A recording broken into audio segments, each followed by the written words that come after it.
Question 41. The correlation coefficient is used to determine what? A specific value of the y value given a specific value of the x variable. Well, we can use the correlation coefficient to find a regression equation that is therefore used to plug in x variables to give you a y variable. But that's not what the correlation coefficient is used to determine, but you can use it to do that. Let's go down to C. A specific value of the x value given a specific value of the y variable.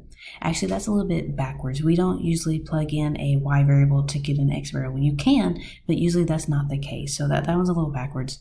So A and C are talking about the same thing. You can use the correlation coefficient to find the regression equation that is then in turn used to find a specific variable when you plug in the other variable. So if you plug in an x variable, you get the y variable. If you plug in the y variable, you can find the x variable.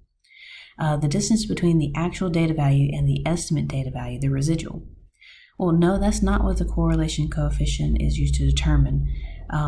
That's the residual. That's the distance between the actual data value and the estimated data value. So what the correlation coefficient does do, it tells you the strength of the relationship between the x and y variables. Are they strongly correlated or are they not strongly correlated to each other? When this happens, if say x happens, does y happen? And how strong is that relationship between the two? That's what the correlation coefficient measures. Back in our PowerPoint, it says the correlation coefficient, R, is numerical and provides the measure of strength and direction of the linear association between the independent variable x and the dependent variable y. Okay, the correlation coefficient R is another indicator besides the scatter plot of the strength of the relationship between x and y. And remember, R only goes between -1 and 1.